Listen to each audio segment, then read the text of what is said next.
21, versículo 5: Eis que faço novas todas as coisas. E diz que o Senhor fará novos céus e nova terra. Ele vai recriar o que já existiu, mas de forma diferente. Ele é poderoso para fazer com que aquilo que já existe seja recriado e seja novo de novo, né? Então muitas coisas Deus é capaz de fazer, porque Ele é todo poderoso, né? Na realidade Ele é capaz de fazer tudo o que Ele quiser fazer, porque Ele tem todo o poder, toda a autoridade sobre o céu, sobre a terra. E lá no livro do profeta Isaías ele diz: eis que faço uma coisa nova no meio de vós. O Senhor é o Deus que faz coisas novas que vão impactar a vida de todas as pessoas que moram sobre a terra, quando tudo se cumprir na sua palavra. Mas Ele também é o Deus que faz algo novo na sua vida, de forma específica, dentro da sua realidade, dentro do seu momento, dentro daquilo que você está vivendo hoje. Amém, irmãos? Quem acredita que Deus é o Deus que age no coletivo, mas também age no individual? Ele opera, né? Eu gosto de ver aquele Deus que chega ao lado do caminhante de Emaús, dos caminhantes de Emaús, e se coloca ao lado deles. Duas pessoas, mas o Senhor estava ali, falando com aquelas duas pessoas. Gosto de ver aquele Deus que se coloca ao lado do eunuco através de Filipe, olhando para aquele homem com amor e dizendo: eu tenho algo com você. Deus tem algo comigo, Deus tem algo contigo, Deus tem algo conosco. Queridos, nessa noite eu quero concluir uma palavra que Deus colocou no meu coração. Os irmãos acharam que tinha acabado? Não acabou não, né? Nós vamos concluir hoje. Lá no livro do profeta Ageu, né? Nós vamos estar ainda meditando e refletindo sobre essa palavra, né? E o tema que foi dado a essa palavra foi: igreja mundana ou igreja espiritual?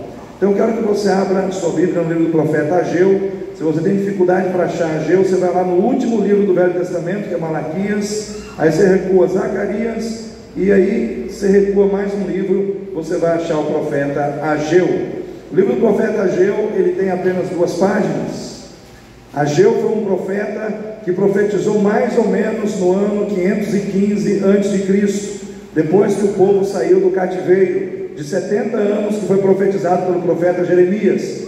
Na época do profeta Ageu também estava em atividade o profeta Zacarias. Ambos estavam profetizando para que o povo de Deus se despertasse. Precisava haver um despertamento no coração do povo. Alguns estudiosos dizem que essa época ela é conhecida como a época do descontentamento geral. Havia um descontentamento geral, havia um descontentamento no coração do povo, porque o povo estava trabalhando, semeando muito e colhendo pouco. E ninguém fica feliz quando faz um grande investimento e o retorno é muito aquém daquilo que se esperava. Mas a Bíblia também diz que Deus estava descontente com o povo, porque o povo estava apenas pensando nas suas coisas e se esqueceu da casa do Senhor. Então precisava haver um despertamento, porque tanto, irmãos, o descontentamento de Deus como o descontentamento do povo, um estava intrinsecamente ligado com o outro, né? Então nós só podemos ser contentes quando Deus está contente com a gente. Amém? Nós só podemos encontrar contentamento de verdade quando o coração do nosso Deus tem contentamento em nós. Então nessa noite nós vamos estar pensando novamente aqui sobre essa palavra que foi escrita pelo profeta Ageu no capítulo 1, do versículo 1 ao 9, e diz assim a palavra de Deus. Livro do profeta Ageu, capítulo 1, do versículo 1 ao 9.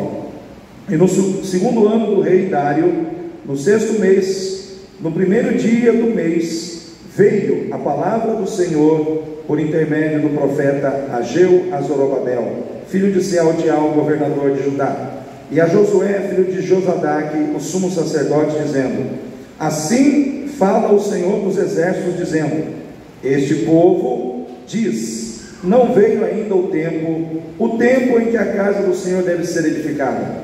Veio, pois, a palavra do Senhor por intermédio do profeta Ageu, dizendo: porventura é para vós tempo de habitardes nas vossas casas forradas, enquanto esta casa fica deserta? Ora, pois, assim diz o Senhor dos exércitos: considerai os vossos caminhos. Vamos repetir aí, irmãos? Considerai os vossos caminhos. Semeais muito, recolheis pouco. Comeis porém não vos fardais, bebeis, porém não vos saciais, vestivos, porém ninguém se aquece, e o que recebe salário, recebe-o num saco furado. Assim diz o Senhor dos Exércitos: considerai os vossos caminhos. Novamente, o Senhor diz: considerai os vossos caminhos.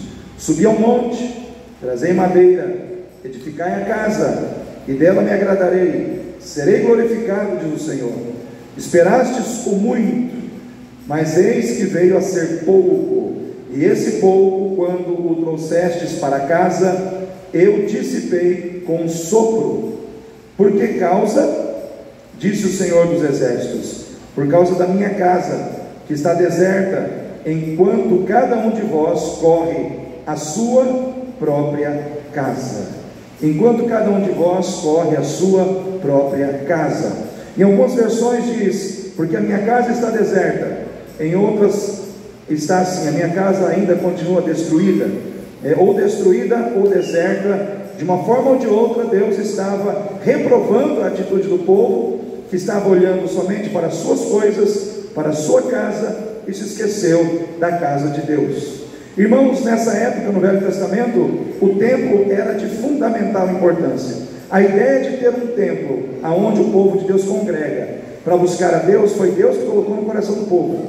Se você vai lá em Êxodo, você vai ver lá no capítulo 25, do versículo 1 em diante, Deus falando com Moisés: Moisés, é o seguinte, fala com o povo, de todos aqueles cujo coração se mover voluntariamente. Deus não queria nada forçado, irmãos.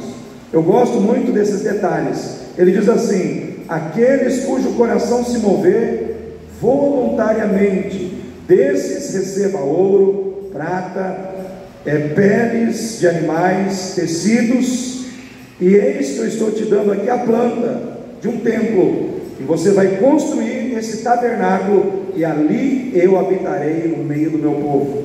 Eu estarei no meio do meu povo, eu caminharei com o meu povo, eu estarei presente na vida do meu povo. Aonde o povo estiver, ali eu estarei com eles. Assim como cada uma das famílias tem uma casa, eu também quero ter uma casa no meio do meu povo.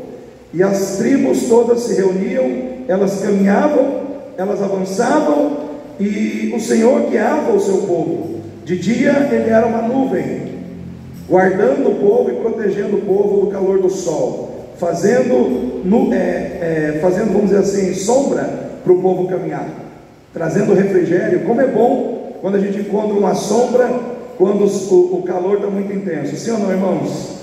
Deus é a sombra que traz refrigério para a sua vida.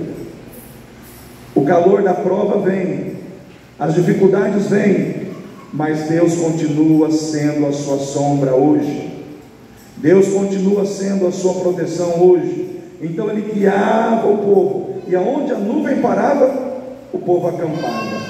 De noite ele era uma coluna de fogo, ele ia diante do povo, iluminando o caminho e aquecendo o povo no deserto. Porque o deserto oriental, irmãos, ele tem essa característica: de dia é estupidamente quente, e de noite ele é intensamente frio, né? A temperatura sobe e desce drasticamente.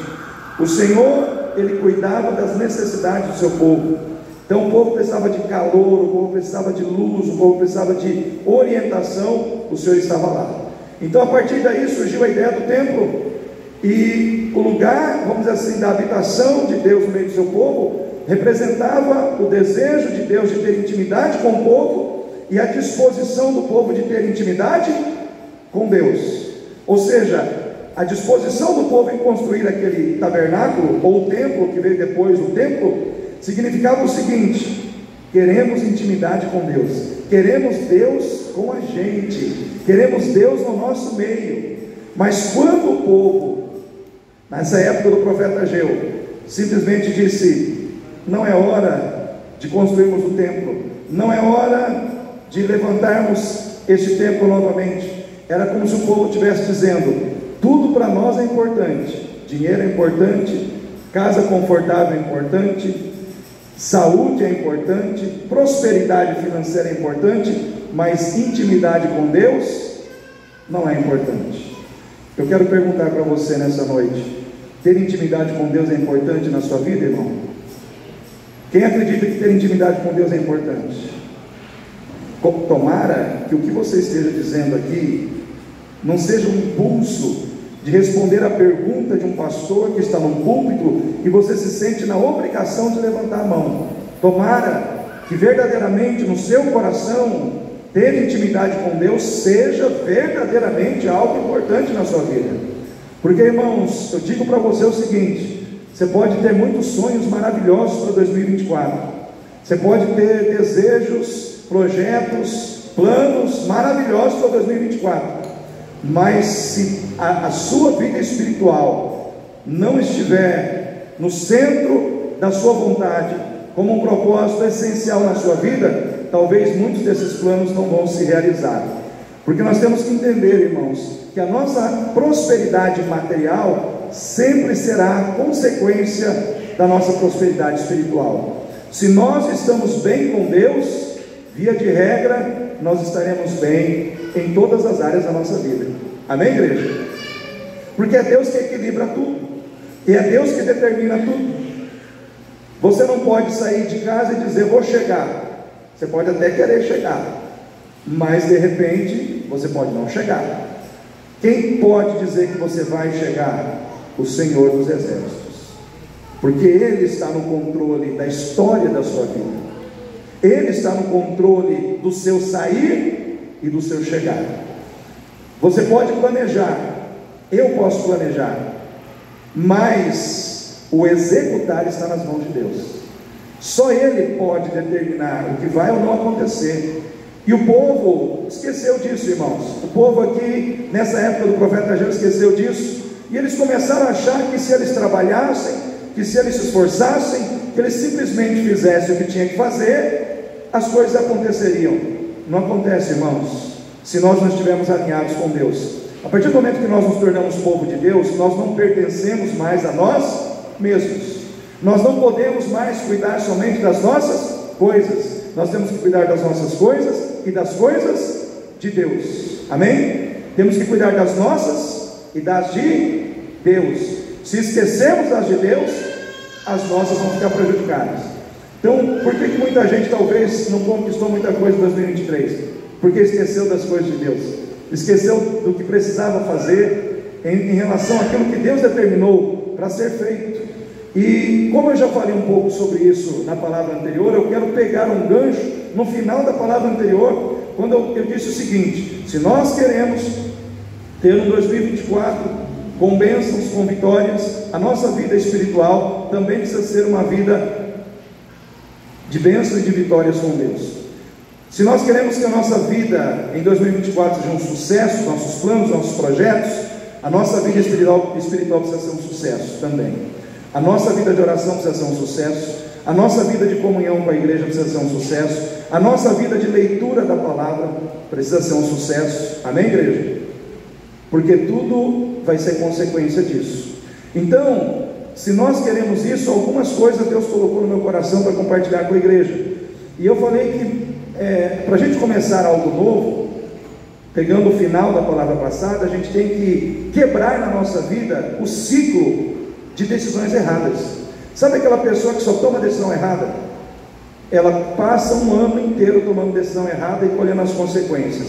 Um ano inteiro tomando decisões erradas e colhendo as consequências. Ou seja, as coisas não mudam para ela, porque ela continua tomando decisões erradas. E nós falamos que existem várias motivações na vida de uma pessoa que leva ela a tomar decisões erradas. Falamos da precipitação. Pessoas precipitadas agem sem pensar no que estão fazendo, né? Como foi o caso de Jacó, de Esaú, quando vendeu a sua primogenitura para Jacó. Precipitadamente viu um prato de lentilhas, falou: me dá o prato de lentilhas. E o irmão dele falou: me dá a sua primogenitura. Ele achou que não era importante, né? Aqui nós temos o primeiro exemplo de uma pessoa que olhou só para o material e desprezou o espiritual. O plano que Deus desenvolveu através de Jacó. Por quê? Porque ele entendeu que o espiritual estava acima do material. Também falamos de Jefté, que precipitadamente fez um voto ao Senhor, dizendo: se o Senhor me der uma vitória, a primeira pessoa que sair na porta da minha casa eu vou entregar em sacrifício. Saiu a filha dele. O que ele fez? Matou a filha, sem precisar matar. Por quê? Porque em Deuteronômio já estava dito que Deus não aceita sacrifício humano, como os outros povos fazem. Ele tomou uma decisão louca. Aí talvez a gente fale assim: mas pastor, Deus não poderia ter impedido ele de fazer essa loucura? Deus não vai impedir você de fazer as loucuras, de tomar decisões loucas, que vão trazer dores sobre a tua vida, se está na palavra de Deus já a resposta, mas você não teve o cuidado de fazer conforme a palavra de Deus diz. A resposta já estava lá, ele simplesmente passou por cima. Ele tomou uma decisão que contrariava a palavra de Deus. Então eu digo o seguinte: todas as vezes que nós deixarmos a palavra de Deus de lado e agirmos no impulso, podemos estar tomando uma decisão errada. Amém, igreja? Jonas tomou uma decisão baseada no ódio, baseada no desprezo por pessoas. Não quis ir para Nínive, foi para outro lugar. Deus mandou um vento, Deus mandou tempestade, Deus mandou tudo sobre a vida daquele homem, e ele parou na barriga de um peixe. Lá na barriga do peixe teve que se arrepender e tomar a decisão certa.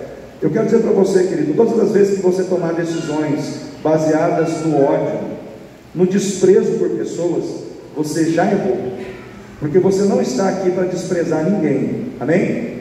Você não está aqui para desprezar, você não está aqui para odiar, você não está aqui para dizer que você é melhor e que o outro é pior.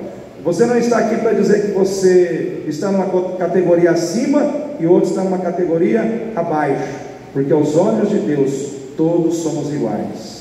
Amém? Em valor, todos somos iguais. Deus amava Israel, mas Ele também amava os outros povos, queria se revelar a eles, mas o ódio, o desprezo levou aquele homem a tomar decisões erradas.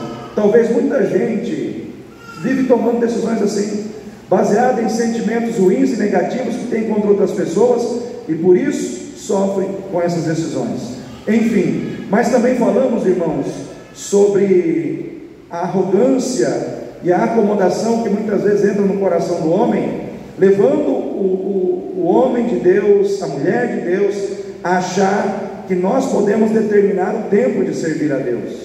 O profeta disse aqui no livro do profeta Ageu, ele disse assim: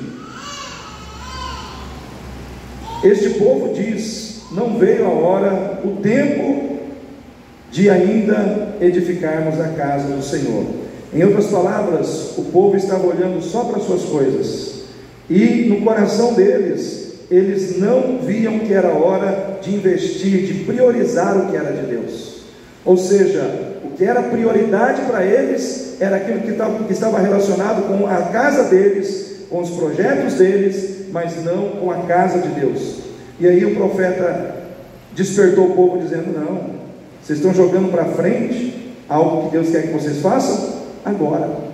Sabe como é que é o nome disso, irmãos? Procrastinar, adiar, jogar para frente, porque no nosso coração nós não queremos fazer. Talvez 2024 Deus vai pedir para você deixar de adiar as coisas, de jogar para frente as coisas que você tem que fazer no presente e que você vive jogando para frente. Então nós não podemos cair nessa armadilha. Mas continuando, irmãos, se nós queremos ser uma igreja espiritual, se nós queremos ser uma igreja que verdadeiramente não é uma igreja como vamos imaginar aqui era o povo na época do profeta Ageu, um povo mundano, um povo que não era nem diabólico nem celestial, eles estavam no muro do mundanismo. Eu não estou matando, eu não estou roubando, eu não estou fazendo nada assim explicitamente errado. O meu único erro é que eu só estou investindo nas minhas coisas, estou me dedicando excessivamente ao meu trabalho, estou me dedicando excessivamente ao conforto da minha casa. Eu não vejo nada de errado nisso. O problema muitas vezes nosso é esse: a gente acha que pelo fato da gente simplesmente estar se dedicando excessivamente às coisas do mundo, a gente não está errando com Deus. E isso é chamado na Bíblia de mundanismo. O que é o mundanismo? É a condição daquele que cuida demasiadamente das coisas e dos interesses e dos assuntos deste mundo. E a palavra de Deus diz o seguinte, em 1 João capítulo 2, versículo 15: não ameis o mundo, nem aquilo que no mundo há, pois a concupiscência da carne, a concupiscência dos olhos, a soberba da vida, não procede de Deus, mas do mundo. Não procede de Deus, mas do mundo. E aquele que ama o mundo, o amor do Pai não está nele. Vou repetir, irmãos: não ameis o mundo, nem aquilo que no mundo há, pois a concupiscência da carne, a concupiscência dos olhos, o desejo exagerado por aquilo que vemos, o desejo exagerado por aquilo que a nossa carne deseja, a soberba da vida, o orgulho de termos as coisas nesse mundo. O que é soberba? Soberba é orgulho, é altivez, o orgulho de termos as coisas desse mundo e nos sentimos grandes pelas coisas que temos aqui. A soberba da vida não procede de Deus, mas do mundo. E aquele que ama o mundo, o amor do Pai não está nele.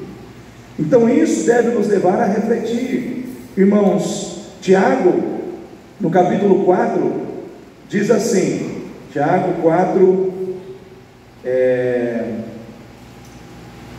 Tiago 4, adúlteros e adúlteras, não sabeis vós que a amizade do mundo é inimizade contra Deus? Portanto, qualquer que quiser ser amigo do mundo, constitui-se inimigo de Deus. Eu quero fazer uma pergunta para você: você quer ser amigo do mundo ou amigo de Deus? Quem quer ser amigo de Deus? Então você não pode ser amigo do mundo. É simples assim, irmãos. Nós estamos falando de coisas aqui hoje que confrontam a nossa vida, e nós precisamos vir para a igreja para ser confrontado. Você precisa vir para a igreja para sair daqui com a pulga atrás da orelha, porque nós estamos vivendo num tempo de acomodação espiritual, onde a gente acha que o fato da gente ser crente, da gente ir num culto domingo à noite e só, está tudo certo. E muitas vezes não está, irmãos, não está. Deus está querendo algo muito mais intenso, Deus está querendo muito mais da nossa vida, mas muitas vezes nós estamos dando para Deus migalhas. A gente acabou de cantar aqui: eu quero algo novo, eu quero viver algo novo. Quando a gente pensa naquilo que a gente quer receber das mãos de Deus, a gente pensa em algo abundante, mas dando isso aqui para Deus, dando migalhas para Deus do seu tempo, dando migalhas para Deus da sua dedicação, dando migalhas para Deus da sua entrega de vida. Irmão, isso é incoerente, é muito incoerente, porque nós precisamos entender que tudo é na proporção. Quando você se doa muito, você recebe muito. Quando você se doa pouco, você recebe pouco. E aqui várias vezes no livro do profeta Ageu, o Senhor confronta o povo com essa realidade, dizendo: vocês esperavam muito, mas eu dei pouco para vocês. Porque o problema não estava no trabalho deles, o problema estava na disposição do coração deles de não valorizar e de não priorizar Deus na vida deles. E hoje nós estamos vivendo um tempo em que as pessoas estão cada dia mais priorizando trabalho, priorizando sonhos pessoais, priorizando passeio, priorizando diversão, priorizando tudo aquilo que o mundo oferece lá fora, menos Deus, menos a presença de Deus. Hoje o povo de Deus ora, irmãos, 2% do que já orou no passado. Não, reuniões de oração estão escassas na igreja. O povo não ora. Jejum. Se eu pedir para levantar a mão, quem jejua na igreja? Eu nem vou fazer isso, irmãos, porque eu não quero expor ninguém. Jejum, oração, leitura da palavra, estudo da palavra.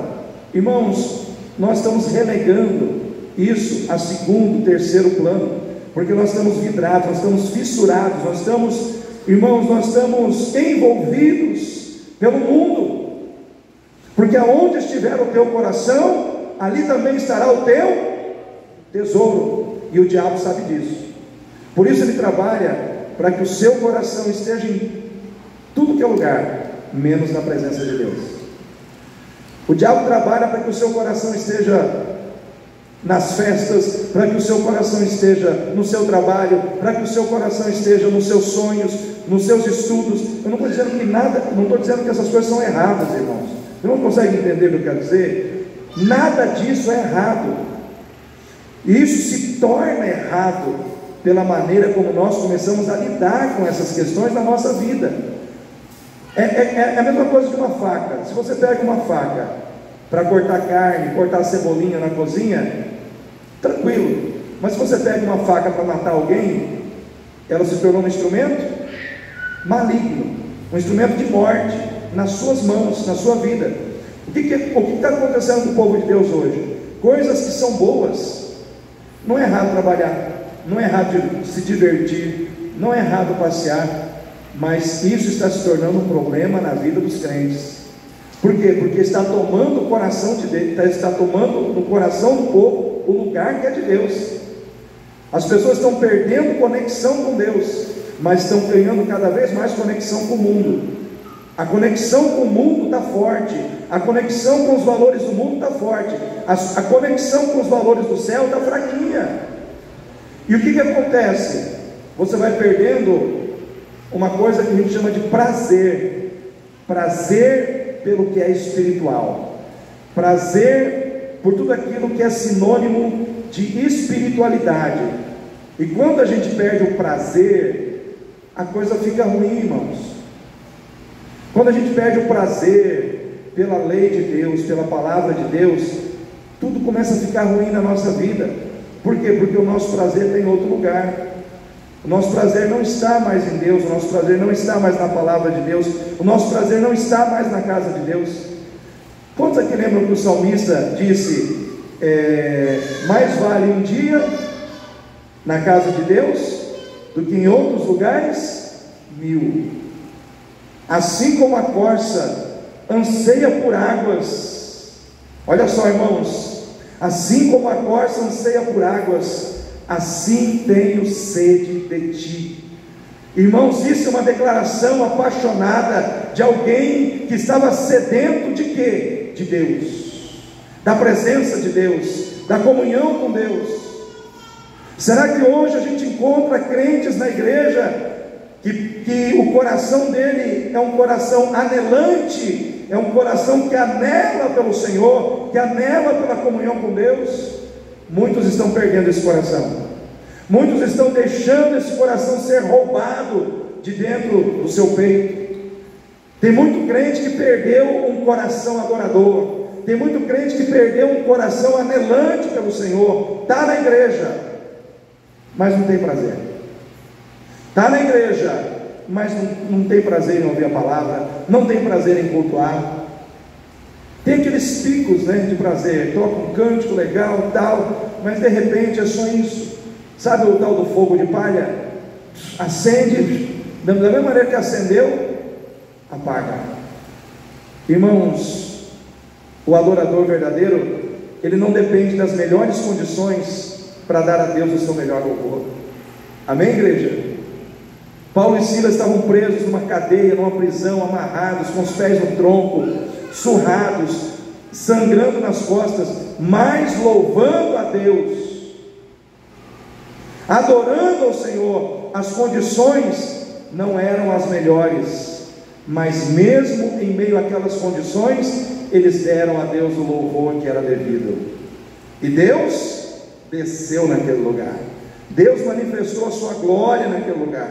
Hoje a gente tem tudo, irmão, a gente tem tudo, a gente não apanha, a gente não é preso, a gente não é afrontado como os crentes foram no passado. A gente tem carro, a gente tem condições, a gente tem roupa para vestir, a gente tem comida na geladeira, a gente tem tudo, mas reclama e não adora. E quando está na hora do culto, queria ficar em casa, não tem prazer pelas coisas de Deus. Existe uma palavra, irmãos, que descreve isso, chama-se ingratidão. O povo estava sendo ingrato para com o Senhor. O povo, irmãos, foi liberto, Deus tirou do cativeiro, Deus levou de volta para sua casa, Deus deu a condição. Deus usou Daniel quando eles estavam no cativeiro. Deus usou Sadraque, Mesaque, Abdenego. Deus usou, irmãos, muitos profetas. Deus usou os seus servos que estavam lá para conduzir o povo à libertação. Mas quando o povo estava livre de novo, o povo pegou a sua liberdade e começou a usar aquela liberdade para buscar coisas somente para si mesmos. Ai, irmãos, nós não podemos cair nessa armadilha. Nós não podemos ser o povo de Deus, e como povo de Deus sermos egoístas, e como povo de Deus sermos pessoas centradas em nós mesmos, porque se somos de Deus, o centro da nossa vida não é nós, o centro da nossa vida é Jesus. Se somos povo de Deus, o centro da nossa vida não é o nosso ego, é Cristo, é Ele. Só que na vida de muito crente, Cristo já não está mais no centro. Eu quero dizer uma coisa para você, irmão: o diabo, ele não se preocupa se você conhece de Bíblia, não está nem aí. Conheça tudo, saiba tudo, ouça tudo, tudo que o pastor pregar, ouça, mas na hora de fazer, faça do seu jeito. É o que muita gente está fazendo. Aí o que acontece? Você sai daqui, ouviu palavra, Deus tem um jeito que Ele quer que você faça as coisas, né? Você sai lá fora, aí você pega o jeito de Deus, coloca aqui do lado e faz do seu jeito. E aí, irmão, nada muda. O ano novo se torna novamente o reflexo, a imagem, a projeção do ano velho, porque você continua com um coração velho, com uma mente velha, com atitudes velhas, que você não abandona, que você não deixa para trás. Nós precisamos entender que as coisas só vão mudar por fora, quando mudar por dentro. Não queira que as coisas mudem por fora da sua vida, se você não quiser mudar dentro, se você não quiser mudar no seu coração, nada vai mudar. Nada vai mudar. Se você, quem quer viver algo com Deus diferente em 2024? Levanta a mão aí. Vai lá, crente. Levanta a mão. Então anote aí. Não permita que a inversão de valores que está acontecendo no mundo te leve a pensar que você está errado porque você está fazendo o que é certo. Não deixe que a inversão de valores que está acontecendo no mundo te leve a pensar que você está errado porque você está fazendo o que é certo, porque você está praticando o bem, porque você está praticando o que é justo, porque você está fazendo o que é segundo a vontade de Deus. Irmãos, estamos vivendo tempos difíceis. Esses dias aí o irmão Sebastião mandou um vídeo num grupo onde a gente está ali, e no vídeo ali o senhor está relatando um fato que aconteceu, narrado pelo G1. O G1 é uma das vias dos telejornais da Rede Globo, e lá nessa notícia estava assim: jovem tenta invadir uma casa, ao subir no muro escorrega e cai em duas hastes pontiagudas e rasga o glúteo. O Ministério da Justiça disse que, pelo fato da casa não ter refletores instalados naquele local, o rapaz não conseguiu ver ali aquelas hastes, ele acabou se ferindo, e a Justiça, o Ministério de Justiça, mandou os donos da casa indenizarem o rapaz em 70 mil reais. E aí, aquele partido PSOL disponibilizou advogados para defender o rapaz, para resguardar os seus direitos humanos. Agora eu fico pensando, se o rapaz tivesse invadido a casa, e se ele tivesse ferido alguém, se ele tivesse violentado a mulher ou a filha de alguém, será que teria acontecido alguma coisa? Então nós estamos vivendo um tempo de inversão de valores. Nós estamos vivendo um tempo onde o poste hoje ele mija no cachorro. né? Não é o cachorro mais que mija no poste. Nós estamos vivendo um tempo onde aquele que rouba, aquele que mente, aquele que comete delitos, ele é protegido. O cidadão de bem, ele é coagido, ele é julgado, ele é condenado. Nós estamos vivendo um tempo onde aquele que faz o bem se sente desamparado, e aquele que faz o mal se sente resguardado. Sim ou não, irmãos?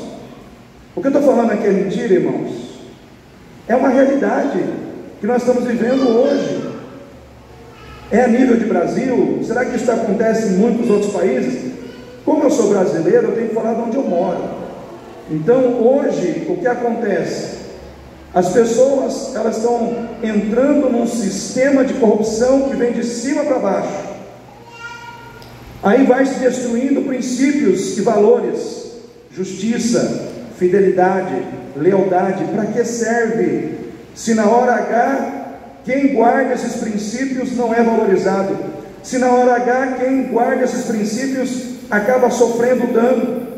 Então, qual é o pensamento do mundo hoje? Não compensa fazer o bem, não compensa ser correto, não compensa ser justo, não compensa andar certinho. Esse é o sistema e o pensamento do mundo, e é isso que o mundo quer que você pense. Mas eu quero dizer para você nessa noite: compensa ser correto, compensa fazer o bem, compensa ser justo, ainda que sofrendo dano, porque o Senhor, o Deus Todo-Poderoso, será por nós.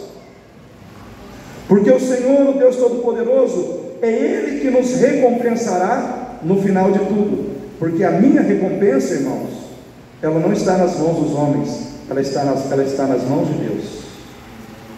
Nele eu esperarei, nele eu aguardarei. Não deixarei de fazer o que é certo, não deixarei de fazer o que é justo, não deixarei de fazer o que é correto. Por quê? Porque eu sirvo a um Deus que é assim. Amém, irmãos? Eu não tenho que ser justo, correto, pensando nos benefícios que isso vai trazer sobre mim aqui. Eu tenho que pensar em ser justo, correto, por quê? Porque eu fui chamado para viver uma vida com Deus, cuja imagem do seu caráter precisa resplandecer na minha vida. Porque eu não aceitei a Jesus, irmãos, para que Deus me livre somente dos problemas aqui da terra, para que Deus me livre de pessoas mal intencionadas, ou para que Deus me livre de governos políticos mal intencionados. Deus não enviou Jesus para te livrar ou da direita, ou da esquerda, ou de qualquer outro, de outra facção política. Deus enviou Jesus para salvar a tua alma do inferno. Se você não entender isso, você vai ficar marcando o passo, olhando para as coisas do mundo, desejando em primeiro lugar aquilo que é dessa terra, e esquecendo que você não foi chamado para viver aqui. Você foi chamado para viver no céu com Jesus. A Bíblia diz: se já ressuscitastes com Cristo, se é que já ressuscitastes com Cristo, pensai nas coisas que são, da onde, irmãos? De cima, que são do alto, e não das coisas que são na terra. Só que a gente faz tudo ao contrário. A gente vive pensando nas coisas que são na terra. E aí, o que acontece? A gente perde a conexão com o céu. A gente se torna mais um na multidão de quem está amarrado pelo mundo. A gente se torna mais um na multidão daqueles que estão seduzidos pelo mundo. E aí a gente fala a linguagem do mundo, a gente ouve música do mundo, a gente trata as pessoas dentro de casa como as pessoas do mundo tratam, e tem talvez gente do mundo que trata até melhor, né? E nós precisamos parar para pensar, irmãos, que mais importante do que tudo que nós temos é quem nós somos. Amém? seu grande desafio é passar por esse grande Egito que é a terra, esse Egito de corrupção, de prostituição, de maldade, passar por tudo isso e sair lá no final limpo pelo sangue do Cordeiro. Passar por tudo isso que mancha, passar por tudo isso que corrompe o caráter do ser humano, mas sair lá na outra ponta dizendo: eu passei, mas essas coisas não permaneceram e não entraram na minha vida, porque quem está na minha vida e quem governa a minha vida é Jesus de Nazaré. Irmãos, o mundo é sujo, mas você não precisa ser, amém? Não deixe que a inversão de valores que está acontecendo aí influencie a sua vida. Eu gosto muito desse texto de Isaías 5:20, onde o Senhor diz assim: ai dos que chamam o mal de bem e o bem de mal, que fazem da luz trevas e das trevas luz, e fazem o amargo doce e o doce amargo.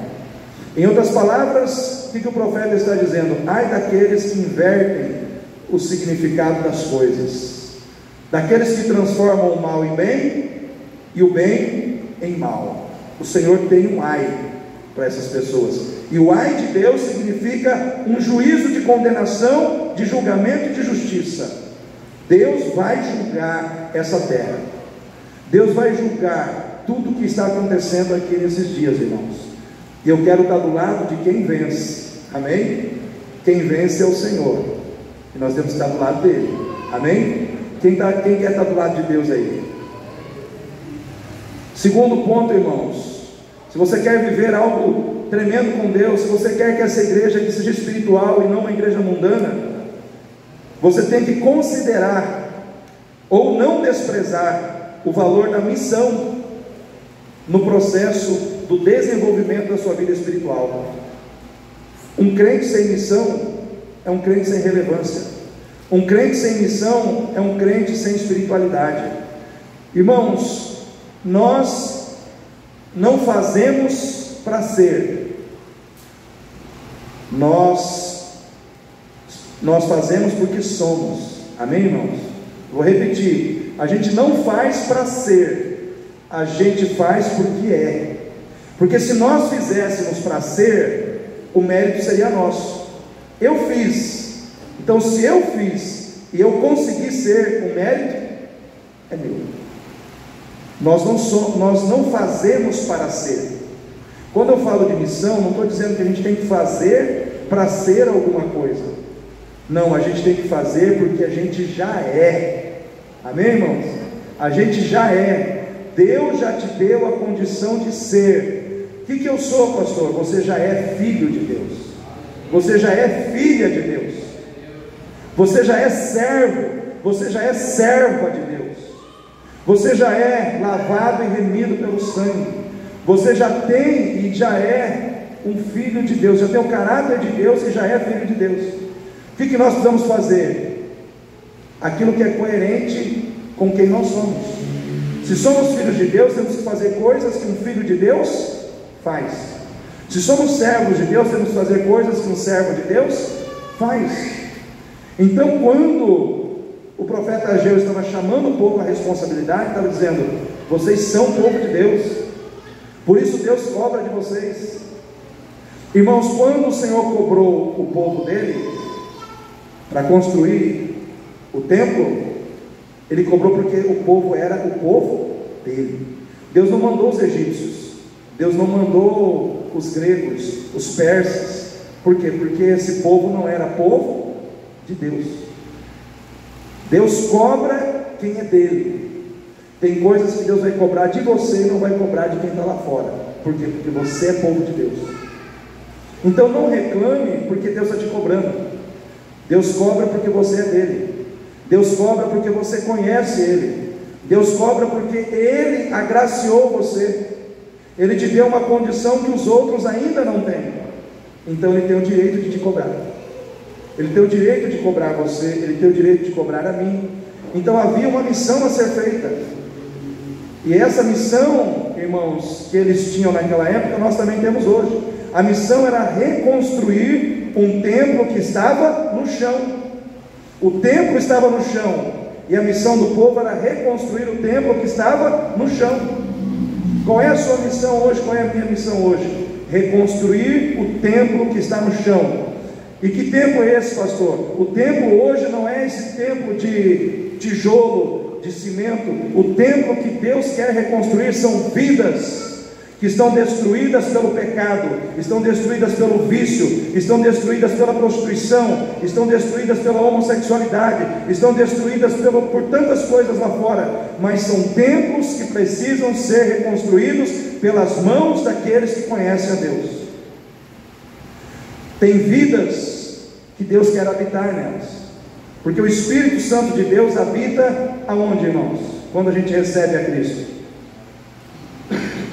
Em quem, irmão Jorge? Em nós. Sabia que você é o templo do Espírito Santo? Você é um templo, aquele que já aceitou a Jesus, já está caminhando, já fechou todo o seu ciclo com Deus. Você é um templo construído para a glória de Deus. Deus ainda está mexendo em você, mas tem muito templo aí fora que está no chão. Tem muito templo aí fora que está destruído. Quantas vidas estão destruídas aí fora? E essa responsabilidade de cuidar e de restaurar esses templos, de quem que é, irmãos? De quem que é, irmãos? Do pastor Rodney? É de todos nós. Às vezes tem um templo destruído dentro da sua família. Uma sobrinha, né, irmão Laura, não sei, chutando aqui. Um primo, um parente, né? Destruído por quê? Porque não conhece a Jesus. Então, está sendo destruído pelo álcool, pela cachaça. Eu tenho parentes que estão destruídos pelo vício, pelo álcool, estão destruídos por uma visão errada de vida, mas nós podemos restaurar essas vidas pelo poder de Cristo que está sobre a nossa vida. Amém, irmãos? Nós podemos, nós somos levantados por Deus para isso. Deus nos levantou para esta obra. Qual é a prioridade de Deus? Reconstruir vidas, reconstruir templos destruídos pelo pecado. Irmãos, a missão, ela é importante na nossa vida porque ela nos lembra algumas coisas. O crente que serve a Deus, o crente que trabalha na obra de Deus, o crente que está constantemente envolvido com alguma coisa em relação ao reino de Deus, ele é lembrado primeiro que ele é servo e que Deus é Senhor da sua vida. Quando a gente serve a Deus, o fato de estarmos servindo a Deus renova na nossa consciência de que o Senhor é quem está no controle. Amém, irmãos? Só que para muita gente, Deus não está no controle. Por quê? Porque essa pessoa não está servindo a Deus. E quando a gente não serve a Deus, a gente acaba servindo a nós mesmos. E a gente passa o controle para as nossas mãos. Servir a Deus é um remédio contra a sua autossuficiência. Tem muito crente que se torna autossuficiente, se acha dono de si mesmo.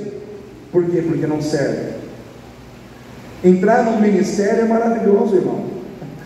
Porque o ministério, ele vai entrando em você, ele vai corrigindo você, e muitas vezes quando você erra, e naquele dia você precisa desenvolver aquilo que Deus colocou na tua mão para fazer, você é obrigado a resolver questões da sua vida, que se talvez você não tivesse naquele ministério, você não resolveria.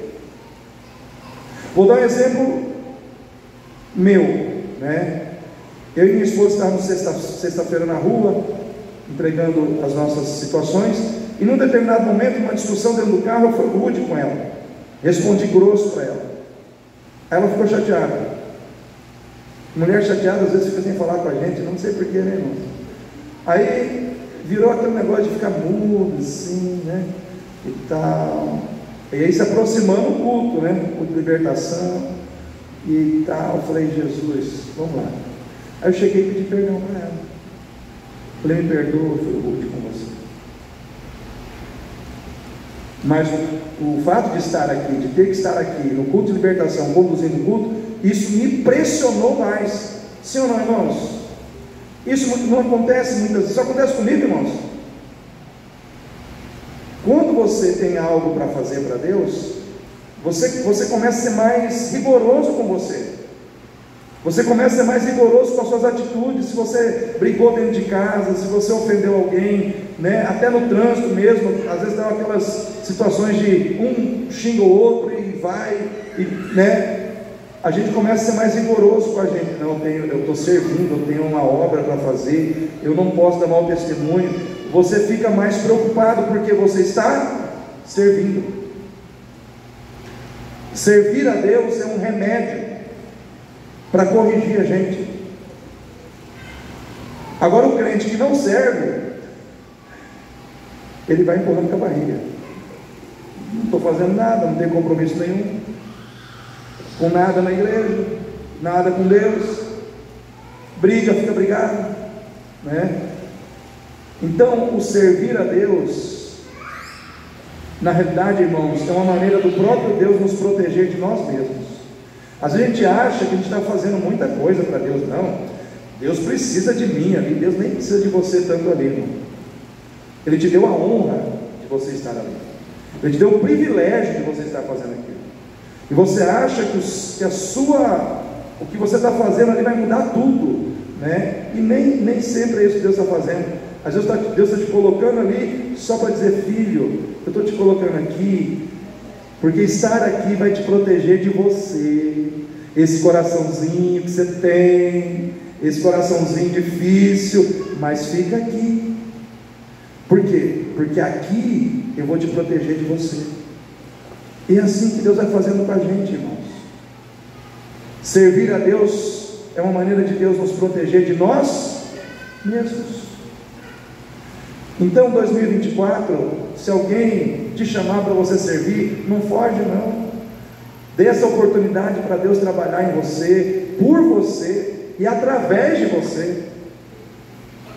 Todo mundo vai ganhar, irmãos. Tem uma frase que o pessoal aí do mercado empresarial usa muito, que é o ganha-ganha, né? Todo mundo tem que ganhar. Só eu ganhar e o outro perder não é legal. O outro ganhar e eu perder também não é legal. O legal é quando todos ganham. O reino de Deus ganha quando você serve. Deus ganha quando você serve, e você ganha quando você serve. Amém, igreja? Então não seja um crente ocioso. Crente ocioso é perigoso. Diz que mente vazia é oficina de quem, irmão? Mente vazia é oficina do diabo. Crente que não está pensando em servir a Deus, crente que não está preocupado em servir a Deus, o diabo gosta. Por quê? Porque tem bastante espaço para ele trabalhar, tem bastante espaço para ele mexer na mente dessa pessoa. Por quê? Porque a mente está vazia, né? A mente está vazia. Então cuidado com essas situações. Vem para a igreja, esteja na presença de Deus. Cadê os jovens aí? Levanta a mão, os jovens aí. Aê, juventude. Liderança de vocês chamou, estejam juntos, vão estudar a Bíblia, vão estar juntos. Por quê? Porque Deus tem muitas expectativas na vida de vocês. Deus quer mover na vida de vocês. Deus quer dar uma resposta de bênção a esse mundo através da vida de vocês. E o diabo também, ele tem uma visão assim muito focada em vocês. Por quê? Porque ele conhece as dificuldades de vocês, aonde o coração de vocês é tentado. Então por isso vocês têm que estar muito próximo de Deus. É um tempo de estar próximo de Deus. Amém, igreja?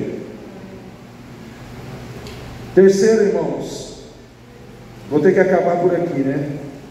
Avalie os seus caminhos que te levam para longe de Deus. Aqui o profeta disse 2 vezes: considerai os vossos caminhos, né? Ora, pois, assim diz o Senhor dos Exércitos: considerai os vossos caminhos. Versículo 5. No versículo 7, o Senhor novamente diz: assim diz o Senhor dos Exércitos: considerai os vossos caminhos. Quando a Bíblia Fala conosco, quando o Senhor fala conosco na sua palavra, considerar os vossos caminhos, não está falando de um caminho externo, está falando de um caminho espiritual, caminhos pelos quais eu me comunico com Deus, caminhos pelos quais eu me achego a Deus ou me afasto de Deus. Então aqui tinham 3 caminhos que o povo estava caminhando e estava levando o povo para longe de Deus. 3 caminhos que você não pode caminhar, que eu não posso caminhar. O primeiro caminho é o caminho da desobediência. O segundo caminho é o caminho da indiferença. E o terceiro caminho é o caminho da rebeldia. Então preste atenção: desobediência, indiferença e rebeldia. Cada um desses caminhos tem uma causa central e um resultado. A desobediência, a causa central é a falta de fé. Por que uma pessoa desobedece a Deus? Porque está faltando fé. Está faltando a capacidade daquela pessoa de crer. Por isso ela acaba desobedecendo.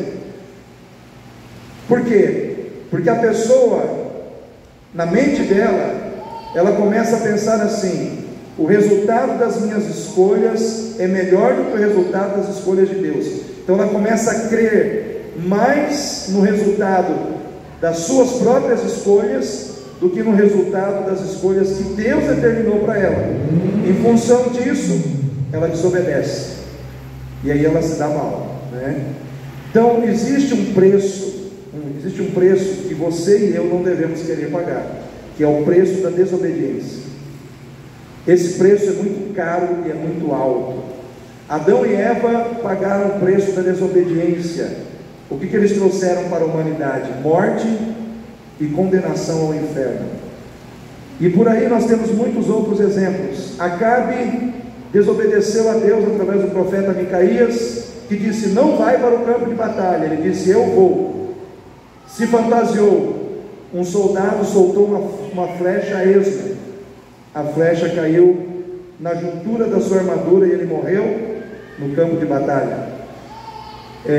Sansão desobedeceu a Deus, revelou seus segredos, morreu cedo, né? Rei Uzias, grande rei Uzias, desobedeceu a Deus e quis queimar incenso no santuário, não sendo sacerdote. Saiu do santuário leproso e morreu leproso. Jonas não quis ir a Nínive, foi para Tarsis, entrou no navio, pagou o preço da desobediência. Veio a tempestade, veio o vento forte, teve que ser lançado ao mar, foi parar na barriga de um peixe. Graças a Deus ele se arrependeu e mudou o rumo das coisas. Mas enquanto ele estava em desobediência, ele pagou o preço da desobediência, que trouxe situações ruins e difíceis sobre a sua vida. Eu quero perguntar para você: você quer que situações ruins e difíceis venham sobre a sua vida? Nem eu. Então não pague o preço de desobediência, para ver o que vai acontecer. Desobedecer a Deus é a pior coisa que nós podemos fazer, irmãos. Indiferença. A causa central da diferença é a falta de consideração. Não dou atenção, não cuido, porque não é importante, porque não tem valor. É isso que a gente diz quando a gente trata com indiferença. Quando você passa por uma pessoa na rua, caída ao chão, que você pode ajudar e trata com indiferença, é porque você não está considerando o valor que aquela pessoa tem. A indiferença é fruto da falta de consideração do valor e da importância. Então, quando você diz no seu coração: não preciso estar na igreja, trata com indiferença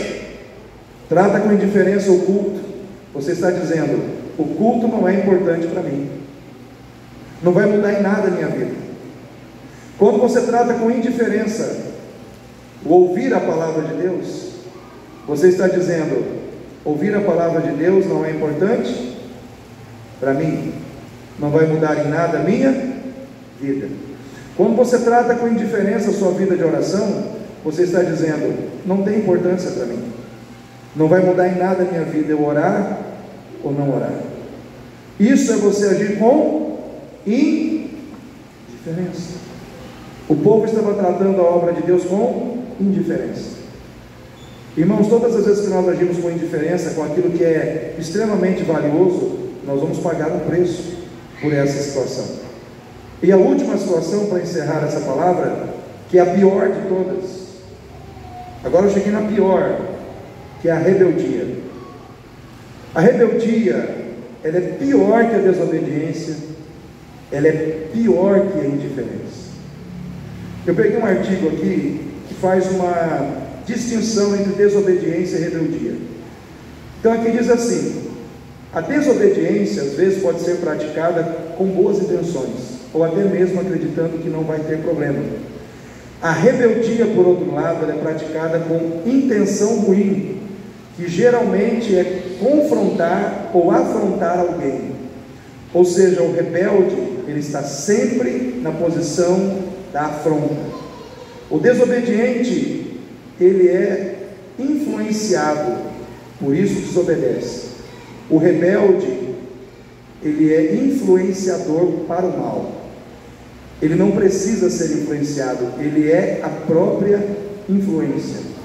O desobediente pode não saber as consequências do que está fazendo. O rebelde sabe, mas faz a si mesmo, porque ele é rebelde. O desobediente geralmente peca escondido, para não ser repreendido.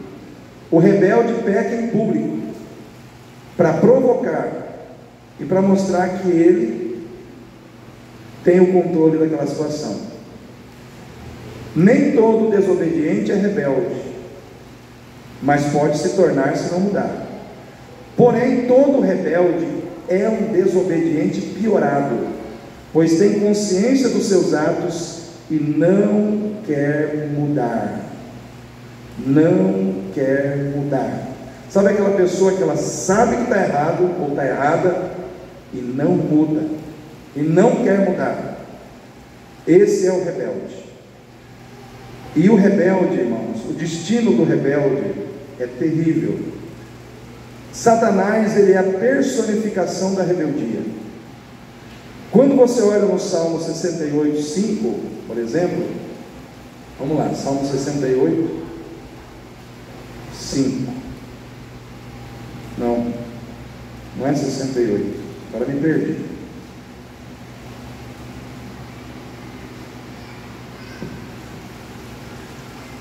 (68, 6) na realidade. 68, 6. Eu não sei como está na tua versão, mas na minha está assim: Deus faz com que o solitário viva em família, liberta os que estão presos em grilhões, e eles prosperam, mas os rebeldes habitam em terra seca. O que quer dizer aqui, irmãos? Que o solitário, ele aprende a viver em família. Ele pode ser solitário, mas ele pode aprender a conviver em família. Ele pode gostar de viver em família. Ele pode reaprender e se readaptar ao convívio. O que está preso, o malfeitor, ele pode ser liberto, e ele pode deixar de viver de forma fraudulenta e prosperar na vida. Mas o rebelde, o destino dele é o deserto, é a terra seca. Irmãos, qual é a atitude de Deus para com a rebeldia? Ele corta o relacionamento. Vou repetir: Deus corta o relacionamento com o rebelde. Quando Satanás se rebelou, o que Deus fez com ele que estava no céu? Mandou ele embora. A Bíblia diz que com o rebelde não tem conversa, irmão. Se a pessoa não quer, se a pessoa é uma pessoa afrontadora, porque o rebelde, ele não aceita ser repreendido, ele não aceita ser corrigido, ele não aceita, irmãos, ser afrontado, porque diferente das outras situações, a causa central da rebeldia, da indiferença é a falta de consideração, da desobediência é a falta de fé, mas a causa central da rebeldia, pega aqui, a causa central da rebeldia é o endeusamento do eu. O rebelde é aquele que endeusa a si mesmo. Em outras palavras, ele está sempre certo, ou ela está sempre certa, os outros estão sempre errados. O rebelde, o Deus dele É ele. Quem era o Deus de Satanás, irmãos? Quem era o Deus de Satanás, irmão Jorge? Ele mesmo. Ele não queria se submeter. A rebeldia é uma oposição contra a submissão. Tudo aquilo que se revela em termos de submissão, o rebelde não aceita. Ele não aceita se submeter. Ele se levanta para quebrar o princípio de autoridade. Então o rebelde é aquela pessoa que ele age com o propósito de quebrar o princípio da autoridade, porque ele não quer se submeter. E isso acontece muitas vezes no âmbito dos nossos relacionamentos. Dentro de igreja, relação ovelha com pastor, pode acontecer. Pode ter uma ovelha rebelde. Não, o pastor não vai me dominar não. Esse pastor aí, não. Ele traz para o pessoal. O rebelde ele traz para o pessoal. Ele afronta, né? Na relação empregado e patrão, o rebelde não aceita. O que o patrão coloca, ele não aceita. O que acontece com o rebelde no emprego? Ele perde o emprego. Não tem como, ele perde o emprego. No casamento, mesma coisa. Rebeldia, afronta, medição de força. Vamos ver quem pode mais. O que acontece?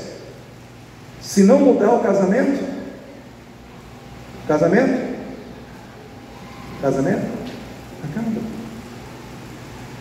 Irmãos, depende de nós em relação ao que nós vamos fazer diante da palavra. Eu estou encerrando é a segunda palavra sobre o mesmo texto. Eu pedi para os irmãos verem a primeira do domingo passado. Espero que os irmãos que não tenham vindo no domingo passado tenham visto a primeira parte, porque é necessário, faz parte de uma ministração que Deus colocou no meu coração para alinhar coisas que Deus quer alinhar com o coração dos irmãos. E nós precisamos levar a sério a palavra de Deus, irmãos, porque senão as coisas não vão mudar na nossa vida. Eu quero que as coisas mudem na minha, sempre para melhor, sempre para melhor. Ontem eu estava conversando com os pais da Isadora, nós estávamos no aniversário, e a gente estava falando sobre o arrebatamento da igreja. E a Sandra perguntou para mim: o senhor acredita no arrebatamento? Eu falei: eu acredito. Eu falei: existem várias teorias, mas eu sou da teoria do arrebatamento. Por quê? Porque eu creio que o arrebatamento é um privilégio da igreja. Aqueles que, desde o momento que Jesus foi assunto aos céus, aceitaram o Evangelho, e de lá para cá sofreram, foram mortos, foram perseguidos, foram castigados na terra, pagaram o preço de seguir a Jesus. Quando vier o fim, eu acredito que o Senhor tem esse momento de refrigério para a igreja. É o momento do Senhor honrar a igreja, porque eu acredito que o momento da tribulação não é para a igreja, eu acredito que é para o propósito que Deus tem com Israel. Eu acredito que os 7 anos que se iniciarão quando o anticristo aparecer na terra, será um momento quando o Senhor vai aproveitar esse tempo para mostrar que Ele é o Messias, que os judeus não reconheceram no passado. Mas a igreja, como diz aquele cântico: pois a igreja será arrebatada, num piscar de olhos acontecerá. Eu acredito assim, irmãos. Lá em 2 Tessalonicenses diz que o Senhor virá nos ares. Os mortos ressuscitarão primeiro a encontrar o Senhor nos ares. Depois nós, os que ficarmos vivos, seremos também arrebatados. A palavra é arrebatados, tirados da terra. Seremos arrebatados também para encontrar com o Senhor nos ares. A igreja ressurreta, que já estará lá no céu, composta por aqueles que ressuscitaram em Cristo, estará esperando a igreja arrebatada dos vivos. E a igreja ressurreta, juntamente com a igreja arrebatada, se encontrará nos céus, e nós estaremos entrando nos céus com o Senhor para estarmos nas bodas do Cordeiro e diante do tribunal de Cristo, enquanto aqui na terra vai acontecer a grande tribulação. Tribulação aqui, mas lá no céu, bodas do Cordeiro. Tribulação aqui, mas lá no céu, galardão, tribunal de Cristo. O Senhor vai entregar o galardão para os crentes, como está prometido na palavra. Tudo que eu estou dizendo aqui, você vai encontrar na palavra, né? Eu acredito. E aí eu falei para a irmã Sandra o seguinte: irmã, toda a igreja vai subir? Não creio. Eu creio que muitos crentes infelizmente vão ficar. Por quê? Porque eu vejo assim, irmãos, que o chamado de Deus para o crente no Evangelho é o morrer. Sim ou não, irmãos? É o morrer para o mundo, é o morrer para si mesmo, é o renunciar a si mesmo. Você é chamado a morrer todos os dias aqui por amor a Jesus. Sim ou não, irmãos? Todos os dias você tem que morrer à prestação, um pouquinho a cada dia. Então o crente que está morrendo à prestação todos os dias para viver para Deus, acredito que esse vai ser arrebatado. Mas o crente que se diz crente, sou crente, mas não morre, não morre o infeliz, não morre para o pecado, não morre para as coisas ruins e negativas que continua praticando. Eu acredito que esse crente que não quer morrer à prestação, Deus vai deixar ele aqui para ele morrer à vista. Porque quando entrar na tribulação, o anticristo vai dizer: nega Jesus ou morre. Aí ele vai ter que morrer numa vez só, à vista, né? Eu prefiro morrer parcelado. Eu prefiro morrer à prestação, para não chegar o dia de ter que morrer à vista.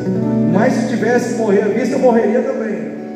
Agora você tem que entender de que jeito você quer morrer, né? Eu estou me planejando a cada dia para morrer à prestação, um pouquinho a cada dia morrer para viver para Deus. Morrer para o pecado, morrer para o mundo, morrer para as vaidades da carne, para que Cristo possa crescer e aparecer na minha vida. Eu quero convidar você a fazer o mesmo.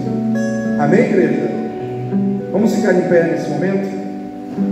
Eu sei que a gente passou um pouquinho hoje, mas é só hoje.